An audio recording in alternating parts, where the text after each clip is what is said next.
ब्रह्मा जी के एक मन से प्रकट हुए पुत्र हुए जिनका नाम पुलस्त ऋषि था।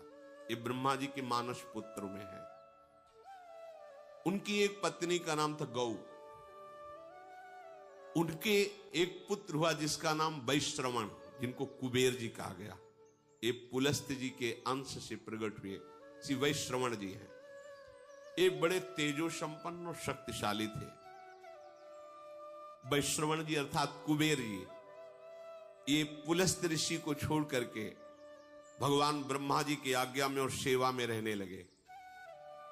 ये पुलस्त जी को अच्छा नहीं लगा, क्रोध आ गया पुलस्त जी को। तो पुलस्त जी ने अपना दूसरा रूप धारण किया अपने ही अंश से। उसका नाम हुआ विश्रवा। अपने शरीर से दूसरा रूप प्रकट किया जिसका नाम विश्रवा, क्रोध से प्रकट किया। ये क्रोध आसुरी भाव है, राक्षसी भाव है। विश्रवा सदैव कुबेर जी से दोष दृष्टि रखता, द्वेष दृष्टि रखता, कुपित रहता। पर ब्रह्मा जी की सेवा में थे विश्रवण, इसलिए किसी का प्रभाव उनके ऊपर नहीं। वैश्रवण की सेवा से प्रसन्न होकर पितामह ब्रह्मा जी ने अमरत्व प्रदान कर दिया और त्रिभुवन के धन का मालिक बना दिया। धनाध्यक्ष भगवान कुबेर ऐसा कहा जाता है। वो जो पुलस्त जी के अंश से प्रकट हुए प्रथम पुत्र, द्वितीय विश्रवा जो उन्हीं के आदेश से प्रकट हुए। और जब कुबेर पदवी मिली तो महादेव जी से ब्रह्मा जी ने उनका परिचय कराया और मित्रता करवाई। नलकुबर नाम के इन्हीं के मणिगिरि पुत्र प्रकट हुए और एक दिव्य स्वर्णमयी राजधानी धनाध्यक्ष कुबेर की, जिसका नाम लंका। ये धनाध्यक्ष कुबेर की राजधानी, त्रिभुवन का धनाध्यक्ष पद और लंका ये कुबेर को दी गई। और विचरण करने के लिए पुष्पक विमान और यक्ष राक्षसों का राजाधिराज पद कुबेर को दिया गया।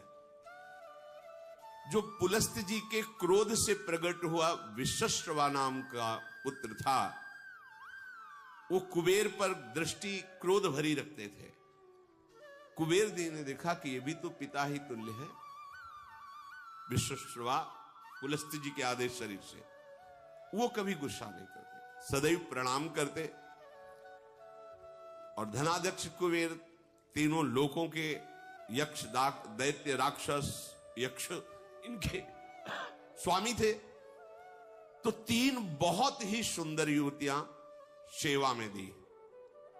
राक्षस कन्याएं, बड़ी माया शक्ति से संपन्न, दिव्य से दिव्य रूप धारण करने वाली, वो महामुनि विश्रवा की सेवा में लगी। रात दिन उनकी आज्ञा में हाथ जोड़े खड़ी रहती थी। जब जो आज्ञा वैसी सेवा, नृत्य करना, गान करना, महर्षि को रिझा लिया। उनमें से एक का नाम पुष्पोत्कटा, दूसरा का राका, तीसरे का नाम मालिनी। तीनों एक दूसरी सेवा में सुख प्राप्त करने के लिए होड़ लगाई हुई थी। तीनों ने प्रार्थना की कि मुझे पुत्र चाहिए। महान तपस्या से संपन्न क्रोध युक्त विश्रवा मुनि ने उनसे पुत्र उत्पन्न किए। पुष्पोत्कटा नाम की जो राक्षसी कन्या थी, उनसे महाभयानक बलशाली रावण और कुंभकर्ण, मार्कंडी जी सुना रहे, भूमंडल में इनके जैसा कोई बलि नहीं था। मालिनी नाम की जो सेवा में थी राक्षसी कन्या, उनसे विभीषण जी का जन्म हुआ। और जो राका नाम की थी, उनसे सूपनखा और खर ये प्रकट हुए। हमारी एक एक क्रिया का परिणाम होता है। देखो, पुलस्त जी भगवान ब्रह्मा जी के मानस पुत्र हैं। उनसे एक पुत्र प्रकट हुए वैश्रवण कुबेर जी महाराज। वो अपने पितामह ब्रह्मा की सेवा में लग गए। तो पुलस्त जी के हृदय में असंतुष्टता पैदा हुई। हमारी आज्ञा का पालन नहीं कर रहा। उन्होंने अपने को दूसरे स्वरूप में प्रकाशित किया। देखो, जो क्रिया द्वेष, असंतुष्ट या क्रोध या धर्म त्याग पूर्वक होगी, वो राक्षसी प्रवृत्ति ही प्रकट करेगी। विश्रवा जी के हृदय में कुबेर के प्रति भारी द्वेष, क्योंकि पुलस्त जी का संकल्प उद्वेषात्मक हो गया। तो उनसे जो विश्वश्रवा प्रकट हुए, उनके हृदय में कुबेर जी के प्रति द्वेष, अर्थात धर्मात्मा पुरुष के प्रति द्वेष। उनकी सेवा में कुबेर राजा धीराज पदवी प्राप्त किए ब्रह्मा जी से, तो देखा ये पिता स्वरूप है, इनको मेरे से द्वेष है, ये द्वेष मिट जाए। दिव्य मायावी शक्तियों से युक्त बड़ी ही सुंदर 3 युवतियों को विश्रवा मुनि की सेवा में लगाया।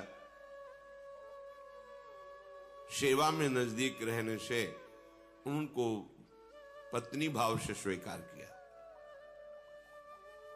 द्वेष, क्रोध, इससे संयुक्त होकर के पुत्र उत्पन्न की चेष्टा की, क्रिया की। पुष्पोत्कटा नाम की सुंदरी से जो सेवा में थी, बड़ा ही भयानक पुत्र प्रकट हुआ, रावण, फिर कुंभकर्ण। उसी भाव से भावित होकर के राका से संयोग किया, तो जिसे खरदूषण कहा जाता है, वो पुत्र और शूर्पणखा पुत्री, भयानक राक्षसी भाव। थोड़ा मन शीतल हुआ कि इतना द्वेष नहीं करना चाहिए। ऐसा भाव करके मालिनी से संयोग किया, तो विभीषण जी का प्रादुर्भाव हुआ। अगर आप गृहस्थ हैं और द्वेष, क्रोध, हिंसात्मक वृत्ति, अधर्म भाव, फिर आप पुत्र उत्पन्न करते हैं, तो वैसे ही पुत्र होगा। या असमय में, जहां शास्त्र आज्ञा नहीं करता, उस समय तो राक्षसी भाव का होगा। जैसे कश्यप और दिति जी पति पत्नी है। कश्यप जी 10,000 वर्ष तक तपस्या में ब्रह्मचर्य रहकर भगवद आराधना की। दिति जी उनकी सेवा में रहे। प्रसन्न हुए कश्यप, क्या चाहिए तुम्हें? उनका, भगवान आप हमारे प्राणनाथ पति हैं, एक पत्नी को अपने पति से क्या चाहिए? पुत्र, यही सौभाग्य है। तो उनका समय का इंतजार करो। उनका, नहीं भगवान, मेरे हृदय में इतनी वेदना हो रही है कि हमारी और बहनों की तो संतानें हैं, मेरे है नहीं। अब मैं समय का इंतजार नहीं, आपको इसी समय मुझे पुत्र प्रदान करना पड़ेगा। और इस तरह से वो अपनी भावना को प्रस्तुत किया, हठ किया। महापुरुषों से हठ नहीं करना चाहिए, उनकी रुचि पर छोड़ना चाहिए। पर वो अपनी रुचि का आरोप इस कोट से किया कि वो संध्या काल था, भगवान सूर्यास्ताचल को जा रहे। इस समय महापाप माना जाता है स्त्री संभोग। उन्होंने विवश होकर के फिर स्नान आदि किया और कहा कि तुम जानना चाहते हो तुम्हारा पुत्र कैसा होगा? घोर भगवद्रोही पैदा होगा, क्योंकि घोर समय था। दैत्य और दानवों का अधिपति होगा, साधु ब्रह्म ऋषि धर्म इसका नाश करेगा। कांप गए भगवान, ये तो मेरी चाह नहीं थी, ऐसा कैसे? तो उन्होंने कहा, तुम्हारी रुचि और समय इसके अनुसार ऐसा पुत्र होगा। चरणों में गिरे, भगवान ऐसा नहीं होगा, ऐसा तो होगा, पर अब तुम क्षमा मांग रहे हो, इसलिए तुम्हारा पौत्र भगवान का महान भागवत होगा। तो वही हिरणाक्ष और हिरण्यकश्यप के रूप में प्रकट हुए, और श्री प्रहलाद जी उनके कुल को पावन करने वाले प्रकट हुए। संतानोत्पत्ति एक भगवान की पूजा रूपी एक क्रिया है, ये कोई ऐसी साधारण नहीं है। आप अगर संयम से रहकर पवित्र होकर भगवान को प्रणाम करके उनकी आज्ञा का पालन करने के लिए उनकी सृष्टि विस्तार रूपी पूजा उनका स्मरण करते हुए, तो निश्चित महाभागवत पुत्र होगा, देशभक्त होगा, बलवान होगा, विद्वान होगा। अंदर क्रोध है, द्वेष है, अधर्माचरण है या मदिरापान आदि ऐसे, तो फिर वो सींग भले प्रकट न हो पर होगा वो राक्षस स्वभाव वाला, स्वभाव उसका आसुरी होगा और वो तुम्ही को दंड देगा, तुम्हें जलाएगा जीवन भर। ये शास्त्र प्रमाण से जो चलता है उसे परम शांति मिलती है, चाहे गृहस्थ हो चाहे विरक्त हो। जिस समय रावण प्रकट हुआ, बहुत ही विकराल उस समय हो गया। जैसे भगवान के प्रकट होते प्रकृति शीतल हो जाती है, मंगलमयी सुगंध चलने लगती, दुंदुभियां बजने लगती है, कोई भी ऋतु हो, बसंत ऋतु प्रकट हो जाती है। ऐसे ये महान दैत्य भाव, देखो भाव का खेल है, भाव आसुरी किया और संतान उत्पन्न किया तो ऐसे भाव का प्रकट हुआ। 10 सिर ताही 20 भुज दंडा, रावण नाम वीर बरी बंडा। 10 सिर 20 भुजाएं, अपार बलशाली। ये मार्कंडेय जी महाराज युधिष्ठिर को सुना रहे कि तुम्ही को दुख नहीं हुआ है, स्वयं भगवान श्री हरि अवतरित हुए तो देखो उनके जीवन में कैसी कैसी विपत्तियां आई। ये भगवान के नित्य पार्षद हैं जय और विजय। सनक सनंदन सनातन सनत कुमार को प्रवेश द्वार में ही रोक दिया, ये अपराध है, नहीं करना चाहिए था। जय विजय जी को बिल्कुल नहीं करना चाहिए था, क्योंकि ये आदि मुनि हैं, निरंतर भगवत अनुराग में ब्रह्मबोध में छके रहते हैं। बैकुंठ में कोई ऐसा वैसा जा सकता है क्या? भगवत धाम है, संशय की कोई वहां गुंजाइश नहीं। 5 वर्ष की अवस्था हर समय रहती है और नग्न रहते, दिगंबर रहते हैं और श्रीमुख से चारों के निकलता रहता हरि शरणम हरि शरणम हरि शरणम। अब इनको रोकने की क्या जरूरत है? पर भगवान की जब प्रबल इच्छा प्रकट होती है लीला करने की, तो उनके जोड़ का तो उन्हीं का पार्षद ही होगा, दूसरा तो कोई हो ही नहीं सकता, क्योंकि हरि स्वरूप ही होते हैं। भगवत इच्छा से ही रोक दिया। अब इतने अनुराग में एक एक कदम बढ़ रहे थे सनक सनंदन सनातन सनत कुमार जी के, क्यों अच्छा नहीं लगा? तुमने क्यों रोका? प्रभु के दर्शन में जाने में क्या तुम्हें मेरे में बाधा लगी? तुम निर्विकार सच्चिदानंद परम धाम में भी दोष बुद्धि रखते हो। यहां कौन आ सकता है बिना भगवान की इच्छा के? इसका मतलब तुम्हें दंड चाहिए। अभी ये आश्चर्य की बात, जहां से किसी का वापस होना नहीं होता, भक्तों का या संतों का, भगवत प्रेमियों का अपराध वहां से भी नीचे पटक देता है। आज तक कोई प्रमाण नहीं मिला कि बैकुंठ से किसी का पतन हुआ हो, लेकिन इनका पतन हो गया।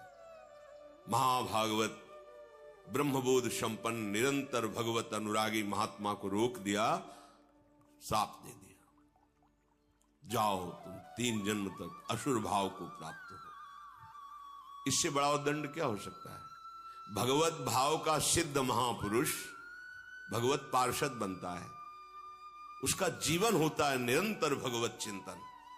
ऐसे चिंतन में सिद्ध हुए भगवत पार्षद, ये तो सिद्ध पार्षद है, इससे बड़ा दंड क्या हो सकता है कि आसुर भाव को प्राप्त हो, भाव ही तुम्हारा राक्षसी हो जाए। कांप गए। जय विजय भगवान सर्वांतर्यामी स्वयं चलकर आए और बड़ी अद्भुत बात कही। कहा सेवक का अपराध स्वामी का ही होता है, इसलिए हम आप क्षमा करो या मुझे दंड दो। ये मानो ऐसा प्रहार हुआ सनकादि के ऊपर, अगर विचार करके देखो, बहुत मृदु शब्द दिखाई दे रहे हैं, लेकिन भगवान को लगा तुम्हें ये तो सोचना चाहिए कि मेरे पार्षद हैं, अगर दंड ही दिलवाना था तो हमसे निवेदन करते कि आपके सेवक ने मुझे रोक दिया, आपको असंतुष्टता, आप फाइनल कैसे कर दिए। भगवान के जो शब्द है इसमें बड़ा गूढ़ भाव है। सनकादि को अपना नहीं कहा उस समय, कहा सेवक का अपराध स्वामी का ही अपराध होता, मुझे क्षम। ये बहुत बड़ी बात अलगाव की हो गई ना। अपनापन किससे दर्शा रहे श्री भगवान जय विजय से। सेवक का अपराध स्वामी का ही अपराध होता। हे ऋषियों, आप चाहे दंड दो या क्षमा करो, मेरी भुजा भी हो, यदि आप जैसे महात्माओं के विरुद्ध चल जाए तो मैं काट दूं, फिर ये तो सेवक है। संतुष्ट अब तो कांप गए शनकादि वचन, क्योंकि परम ज्ञानी है। बार बार भगवान के चरणों में प्रणत हो रहे हैं, प्रभु आप कहे तो शाप मिथ्या हो जाए, नहीं, मेरी इच्छा से है ऐसा। और जय विजय से कहा तुम चिंता मत करो, आसुर भाव रहेगा पर तुम्हारे कल्याण के लिए मैं स्वयं अवतरित होऊंगा, स्वयं अवतरित, तुम चिंता मत करो। जय विजय ने तो 3 जन्म लिए, पर भगवान ने 4 जन्म लिए। रावण कुंभकर्ण रूप में जब ये पधारे तो भगवान श्री राम रूप में, वो तो अंश में चतुर्व्यूह स्वरूप से प्रकट हुए। हिरण्यकश्यप हिरणाक्ष के लिए भगवान नरसिंह और वाराह और शिशुपाल दंतवत भगवान श्री कृष्ण, 4 अवतार, राम, नरसिंह, वाराह और हरि श्री कृष्ण, 4 अवतार भगवान ने लिए। हर चरित्र से हमें शिक्षा मिलती है। यदि हमें रोका जा रहा है तो हम श्रद्धा लेकर के आए हैं, हमें रुक जाना चाहिए। दूसरी बात, यदि वो भगवत प्रेमी महात्मा है तो विनय की जा सकती है, उसको शासन के द्वारा नहीं रोका जा सकता। वो भले अल्प अवस्था का क्यों न हो, यदि वो वैष्णव चिन्हों से चिन्हित है तो हाथ जोड़ के बात करनी चाहिए।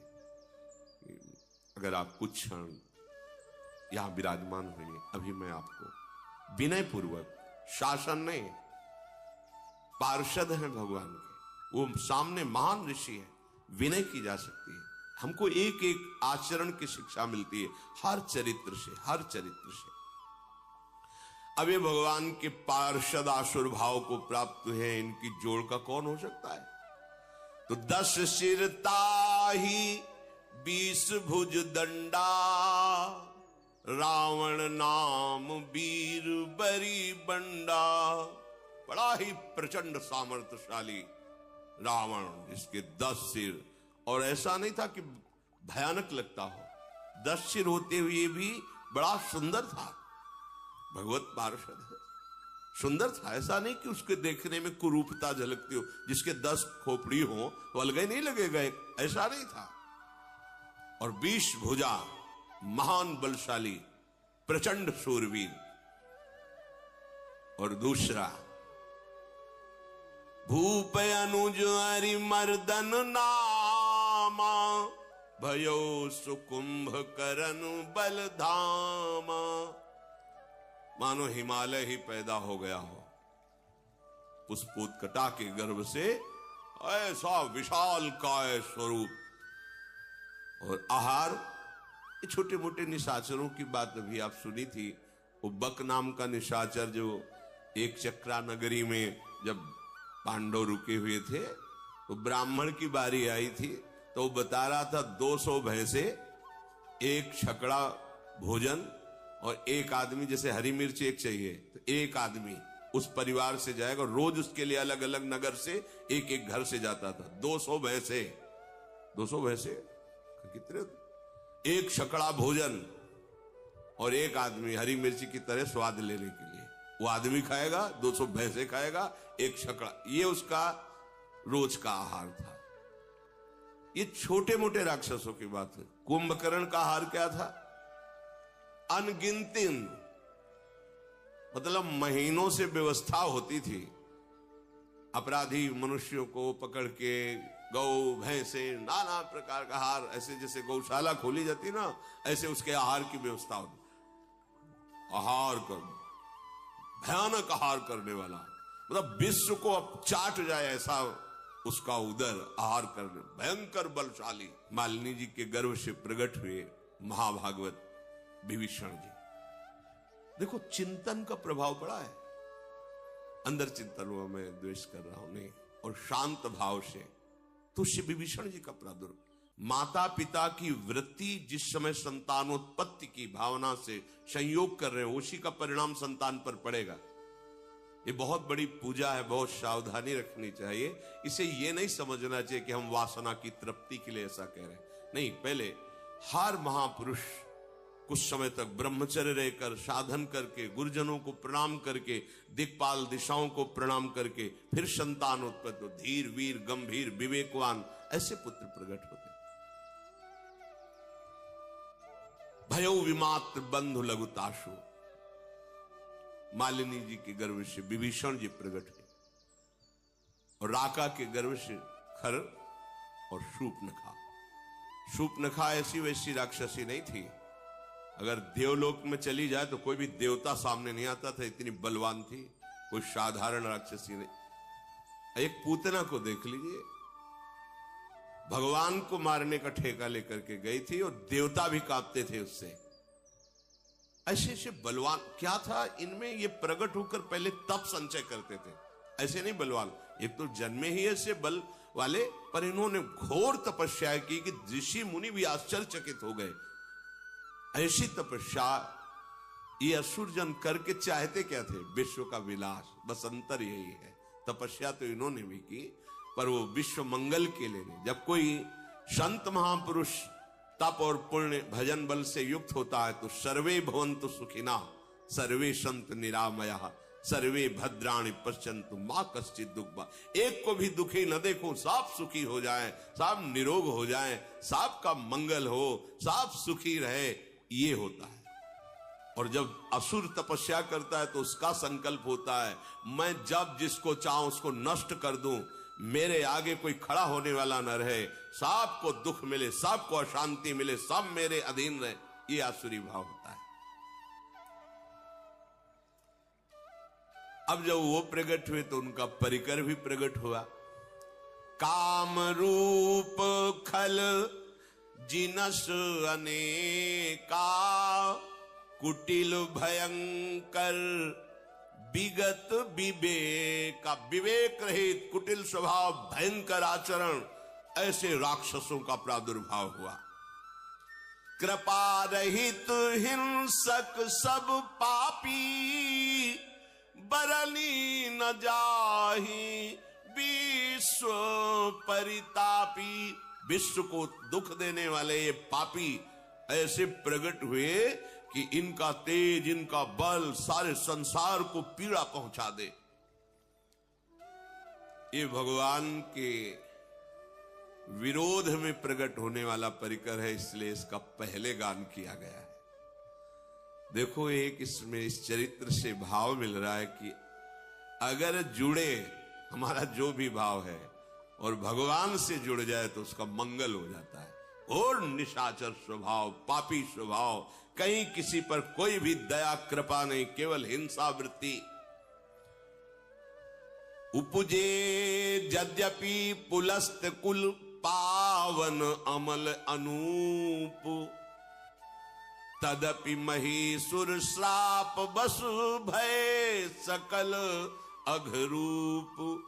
यद्यपि महान कुल में प्रकट हुए पुलस्त ऋषि के, पुलस्त ऋषि के ही तो भगवान ब्रह्मा से पुलस्त ऋषि, पुलस्त ऋषि से विश्वश्रवा, उससे ये बिल्कुल नजदीक, पर इनका स्वभाव घोर दैत्य स्वभाव, आसुरी स्वभाव। अब इन तीनों ने विचार किया कि सबसे पहला कार्य करना चाहिए भगवान को प्रसन्न करना, भगवान ब्रह्मा, और ऐसा अमरत्व प्राप्त किया जाए कोई मुझे मार न सके। कीन विविध तप तीनहु भाई परम उग्र नहीं बरनी सो जाई। तीनों ने खान पान विश्राम सब त्याग करके कठोर तपस्या। हिरण्यकश्यप ने तो ऐसी तपस्या की कि ब्रह्मा जी को दिव्य दृष्टि से देखना पड़ा कि है कहां हिरण्यकश्यप। बांबी जम गई थी, घास जम गई थी, निरंतर ब्रह्माकार वृत्ति। ब्रह्मा जी के चिंतन में, ब्रह्म मंत्र से संबंधित। देखो यहां भी शिक्षा मिलती है, अगर कहीं भी विजय प्राप्त करनी है तो आपको तपस्या करनी पड़ेगी, आपको भजन करना पड़ेगा, आपको मंत्रानुष्ठान करना पड़ेगा। और यहां अनुष्ठान धर्माचरण का होता, चाहते हैं उन्नति, विजय, पद, प्रतिष्ठा, यश, कीर्ति, यह दैत्य भाव है, फिर भी कठोर तप कर रहे। पहले जहां भी देखा है किसी भी दैत्य की उन्नति, वो तपस्या के पीछे। शुंड की बात बताई थी, भगवान ब्रह्मा जी को तप के द्वारा प्रसन्न किया। अब इतना तप किया कि विवश होकर ब्रह्मा जी को सामने आना पड़ा। मंत्र में बड़ी सामर्थ्य है। गयो निकट तप देखी विधाता, मांगहु बर प्रसन्न मैं ताता। उठो पुत्रो, तुम्हारी तपस्या पूर्ण हुई, मैं प्रसन्न हूं, क्या चाहिए तुम्हें? तब रावण ने आंख खोली, देखा भगवान ब्रह्मा जी विराजमान है। करी बिनती पद गही 10 सीसा, बोल्यो बचन सुनहु जगदीशा। प्रणाम किया, हाथ जोड़कर कहा, हे जगत के ईश्वर भगवान ब्रह्मा जी, मैं अमर हो जाऊं। मार्कंडेय जी महाभारत में कहते, उसने कहा मैं अमर हो जाऊं। उनका असंभव, ये वरदान नहीं दे सकता, क्योंकि वो मन की बात जानते थे कि आसुर भाव को प्राप्त है, अमर हो गया तो त्राहिमाम मच जाएगा। कहा नहीं, अमर नहीं, और कुछ मांग सकते, एक शब्द केवल हटा दो अमर, फिर और जो चाहो मांग लो तो ठीक है। हम काहू के मरही न मारे, बानर मनुज जाति दुई बारे। हम फिर तुम्हारे द्वारा बनाए हुए ऋषि मुनि अस्त्र शास्त्र महात्मा किसी से न मानो। ये मनुष्य और बानर तो हमारे आहार हैं, बस इनके लिए हमें वरदान की जरूरत नहीं तुम्हारी। ब्रह्मा जी ने कहा बस बस, थोड़ा तो हमें रास्ता चाहिए। ऐसे हिरण्यकश्यप ने मांगा, अमर हो जाऊं, असंभव, ये नहीं दे सकता।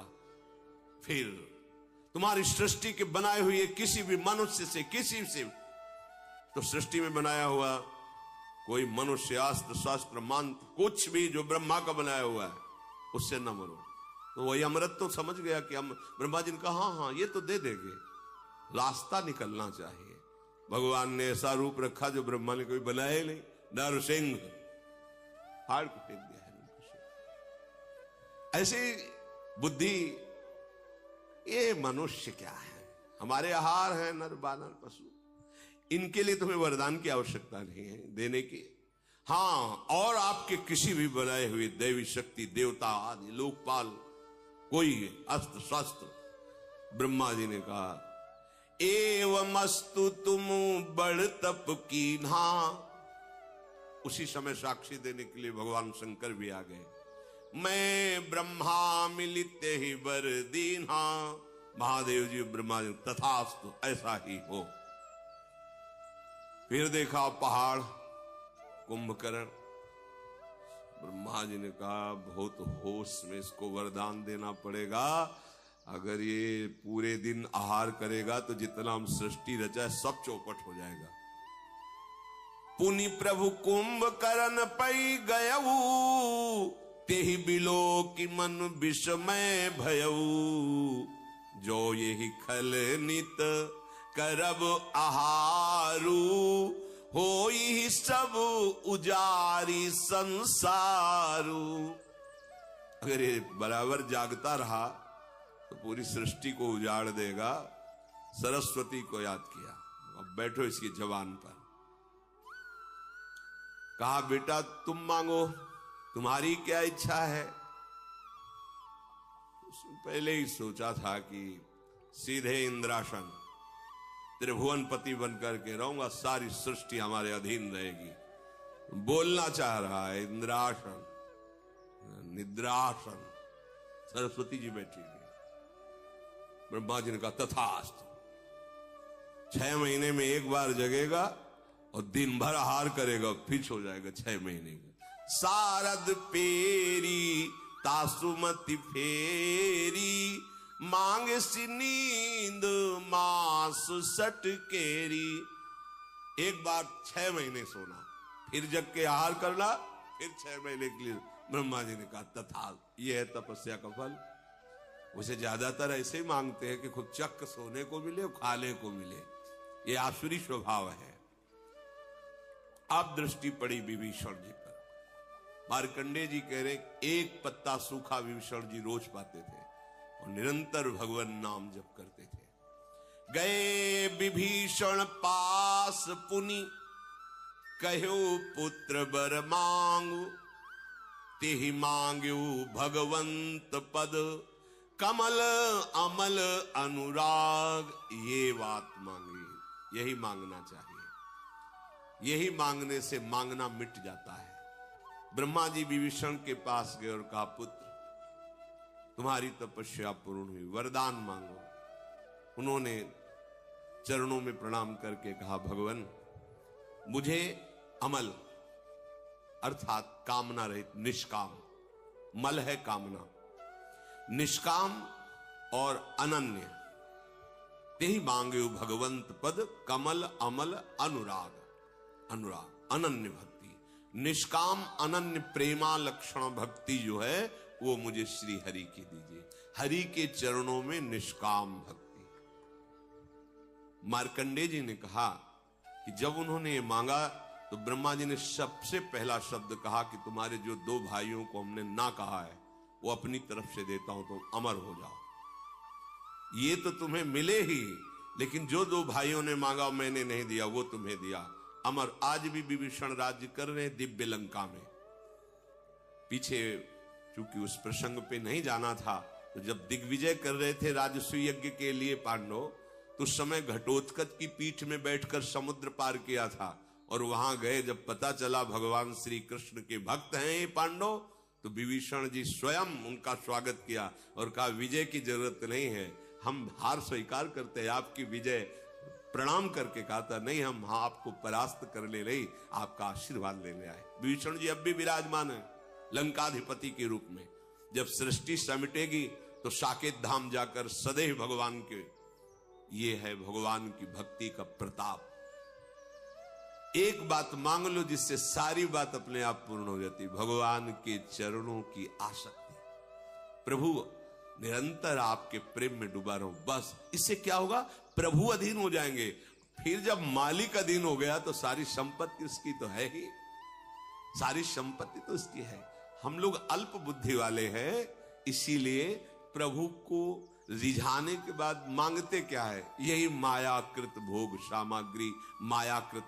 नहीं, मांगना है मालिक से। अब एक गरीब आदमी चक्रवर्ती सम्राट के पास जाए, सम्राट के हम बहुत खुश हैं, बोलो क्या चाहिए, तो सोचेगा भैंस के लिए 1 साल का चारा और घर के लिए 1 साल का भोजन। महाराज हमारे पशु के लिए चारा और हम लोग के लिए 1 साल। तो उसके लिए मजाक की बात होगी, अरे तुम मांग लेता तो गांव का गांव, नगर का नगर वो दे देता, आज जीवन की व्यवस्था कर देता। पर उसकी हिम्मत नहीं मांगने की, वो अपनी सामर्थ्य के अनुसार मांगता है। इसलिए सच्ची बात यह है कि मांगना भी भगवान के ऊपर छोड़ दे, हमें मांगना भी नहीं आता। अगर वो ऐसा कह दे गरीब आदमी चक्रवर्ती सम्राट से कि महाराज मुझे नहीं पता कि मुझे क्या चाहिए, आप दे दो, तो जो वो देगा वो अपनी सामर्थ्य के अनुसार देगा, वो निहाल हो जाएगा। ऐसे ही चतुर सुजान भक्त मांगते भी नहीं। जब प्रभु कहते हैं कि हाँ क्या चाहिए, तो बोले आप जान लो आपको क्या देना है हमें, तो वो भगवान अपना सानिध्य देंगे, अपने धाम में अपने समान सुख प्रदान करने वाला वैभव उसको प्रदान करते हैं। भगवान से ना मांगने पर विशेष लाभ है, मांगने पर तो हमारी सोच बहुत छोटी है, पता नहीं क्या मांग ले, और उनके ऊपर छोड़ दो। सुदामा जी ने मांगा था क्या, नहीं मांगा ना, चले काहे के लिए थे। पत्नी ने प्रेरणा यही की थी कि मित्र है कुछ तो दे ही देंगे, बच्चों का उदर पोषण करने की व्यवस्था तो हो ही जाएगी। पर सुदामा जी चतुर सुजान भक्त थे, एक शब्द भी नहीं कहा। अच्छा मित्र चलते हैं, तो बोले कपड़े जो नए पहने हुए इनको उतार दो, नहीं रास्ते में चोर परेशान करेंगे। वो भी उतार के वही पुरानी जो उनकी धोती थी फटी लपटी वही पहना दिया। सुदामा जी ने सोचा कि अच्छा किया, अच्छा किया। अब पत्नी को समझाएंगे जाके कि बहुत जो है तू, जाओ जाओ मित्र हैं दे देंगे, कपड़ा भी उतरवा लिए अपने पहनाएंगे। अब भगवान ऐसे हाँ चलो, तो सोचा 2-4 असरफी तो होंगी मुट्ठी में, ये तो जानते ही घर की हालत की, खाने को भी नहीं। भगवान ने कहा इधर से जब आप जाना तो उधर से मुड़ जाना। बोले वो तो हम जानते मुड़ जाएंगे आप पता है। और रास्ते में सोच रहे कि कितने श्री कृष्ण हमारे कृपालु हैं, नहीं दिया कि दरिद्र ब्राह्मण के ऐसा ना हो ईश्वर पाकर मुझे भूल जाए, मेरा मित्र कितना कृपालु है। और जब आए तो उनको लगा कि मैं लौट के द्वारिकापुरी ही आ गया क्या। ऐसी सुदामापुरी रची, भगवान ने 2 लोक की संपत्ति भेज दी उनके यहां। तो हमारे दाता ऐसे उदार हैं कि इनसे मांगो ना तो बड़े लाभ में रहोगे, मांगोगे तो फिर थोड़ा घाटा रहेगा। इतने बड़े मालिक से तुम मांग ही नहीं सकते जो मांगना चाहिए। ये विभीषण जी ने मांगा, कहा तेहि मांग्यो भगवंत पद, कमल अमल अनुराग। अमल माने निष्काम होता है, कामना ही मल है। मुझे अपने प्रभु से कोई कामना न हो और मैं निरंतर उनके प्रेम में डूबा रहूं, ऐसा मुझे वरदान दीजिए। तिनहि देहि बर ब्रह्म सिधाए, हर्षित ते अपने गृह आए। मैं तनुजा मंदोदरी नामा, परम सुंदरी नारी ललामा। वरदान प्राप्त हो गया है। ब्रह्मा जी तो अंतर्धान हो गए। ये तीनों महान आनंद से युक्त होकर के मैदानों की मंदोदरी नाम की बड़ी ही विवेकपूर्ण उनकी कन्या थी, बहुत ही सुंदर और विवेकवान थी। विवेकवान होना बहुत कठिन होता है। परम सुंदरी। रावण ने मैदानों को आदेश किया अपनी कन्या से मेरा ये सौभाग्य। जगह जगह पर सावधान करती, प्रीतम आप गलत कर रहे हैं, बार बार वो मानता नहीं था। मंदोदरी बहुत ही ज्ञानवान थी, बहुत ही ज्ञानवान थी। अंतिम समय तक भगवान की महिमा सुनाती रही। आप समझिए प्रभु, आप जिनसे वैर कर रहे हैं वो कौन, पर वो भी अपनी निष्ठा में था। उसका द्वेष भाव भगवान से लीला करने का वादा है, तो इतना भी श्रद्धा कभी प्रकट नहीं किया। जहां कोई भगवान की श्रद्धा की बात करता, उसको वही माल्यवान से कहा तुम पूज्य हो और बूढ़े हो इसलिए बख्श रहा हूं। बस भाव तो हमें लगता है कि जो भाव अपने को दे भगवान, उसमें बिल्कुल निष्ठा युक्त हो जाना चाहिए। द्वेष भाव से भजा तो ऐसा भजा कि कहीं कलंक नहीं लगने दिया द्वेष भाव में। पूरा का पूरा जीवन भगवान के चिंतन में, पर द्वेष भाव से। अब विवाह हो गया, पता चला कि महाराज कुबेर राजाधिराज लंकापुरी में विराजमान है। द्वेष था ही पिता के ही हृदय में, तो पहला काम किया लंकापुरी पर चढ़ाई की, जो कुबेर की राजधानी थी। अब अपार बल से संयुक्त, देर न लगी, कुबेर जी को भागना पड़ा। लंका छोड़ करके जितने यक्ष राक्षस निशाचर कुबेर पक्ष के थे सब कोई थे इनके सामने घुटने टेके, तो उनको महल दे दिया, रहो यही रहो। और लंका अपनी राजधानी रावण ने निश्चित की, और जबरदस्ती उनका दिव्य विमान जो मिला था राजाधिराज कुबेर जी को, पुष्पक विमान को छीन लिया। अब तो लंका राजधानी और पुष्पक विमान पर चढ़ करके विहरण करने के लिए कुबेर जी गंधमादन पर्वत पर भाग पड़े। ब्रह्मा जी से स्तवन किया। ब्रह्मा जी ने कहा कि किसी की सामर्थ्य नहीं है, इसे कोई अब त्रास कर सके किसी के साये। एक तो महाबली वैसे ही, दूसरा वरदान प्राप्त किए हुए, समय व्यतीत करो। वो लंका को अपनी राजधानी घोषित कर दिया। खाई सिंधु गंभीर अति चारिहु दिस फिर आओ, कनक कोट मनि खचित दृढ़ बरनि न जाई बनाओ। त्रिभुवन के जो धनाध्यक्ष है उनकी राजधानी स्वर्णिम लंका, आसपास समुद्र, खाई का काम कर रहा था। हरि पेरित जहि कलप जोई, जात धान पति होई, शूर प्रतापी अतुल बल दल समेत बस सोई। ये बहुत ही तेजोमयी लंका है। जब कभी भगवान का अवतार होता है तो कुबेराधिपति पर जो होता है वो वहां की राजधानी संभालता है, पर जो भगवान से द्वेष करने वाली लीला में असुर सम्मिलित होते वो उसको अपनी राजधानी छीन कर बनाते हैं। अब जितने जितने बड़े बड़े राक्षस थे वो सब आकर के रावण के शरण में हो गए। रहे तहां निश्चर भट भारे, ते सब सुरन समर संघारे। अब तहां रहे शक्र के पेरे, रक्षक कोटि जक्ष पति केरे। जहां जहां जो जो बलवान दिखाई देता, जहां सुनता रावण की अमुक जगह अमुक बलवान, 10 मुख कतऊ खबर सिपाही, सेन साजगढ़ घेर सिजाई। जहां सुना उसी को परास्त कर दिया। देखो, एक बल होता है जो सबको सुख देने वाला तो है, एक बल होता है जो सबको दुख देने वाला होता है। संसार में पूरे मृत्यु लोक, अन्य लोक, कोई ऐसा नहीं बचा जिसको रावण ने जीत ना लिया हो।